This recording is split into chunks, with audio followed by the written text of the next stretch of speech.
Hello everyone, this is Jyothi, parent teen connection coach. Last ఎపిసోడ్లో మనం పేరెంట్స్కి టీన్స్కి మధ్య మిస్అండర్స్టాండింగ్స్ వస్తే ఎలా అధిగమించాలో తెలుసుకున్నాం కదండి. ఇవాళ సెషన్లో పేరెంట్స్కి టీన్స్కి మధ్య ఓపెన్ కమ్యూనికేషన్ని ఎలా బిల్డ్ చేసుకోవాలో తెలుసుకున్నాం.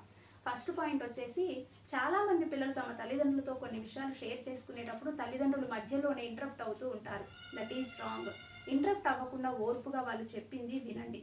సెకండ్ పాయింట్ వచ్చేసి, రెస్పాండ్ అవ్వండి కానీ రియాక్ట్ అవ్వద్దు. వాళ్ళు చెబుతున్న విషయాలకు మీరు నెమ్మదిగా రెస్పాండ్ అవ్వండి. రియాక్ట్ అవ్వటం వల్ల వాళ్ళు చెప్పదలుచుకున్న విషయాలు మీతో చెప్పకుండా మధ్యలోనే ఆపేస్తూ ఉంటారు, భయపడతారు కూడా. థర్డ్ వన్ వచ్చేసి, వాళ్ళు చెబుతున్న విషయాలకు మీ ఫీలింగ్స్ ఏంటి, మీ ఒపీనియన్ ఏంటి అనేది షేర్ చేసుకోండి. అలా షేర్ చేసుకోవటం వల్ల నిజంగానే వాళ్ళు కొన్ని విషయాల పట్ల రియలైజ్ అవుతారు కూడా. లాస్ట్ వన్ వచ్చేసి, మీ టైంని పిల్లలతో స్పెండ్ చేయండి. బెడ్ టైం, డిన్నర్ టైంలో కొంత సమయం పిల్లలతో గడపటం వల్ల మీ ఇద్దరి మధ్య బాండేజ్ అనేది స్ట్రాంగ్ అవుతుంది. My dear parents, open communication is not about talking more, it's about understanding better.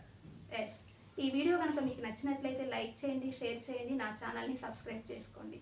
Thank you for watching this video.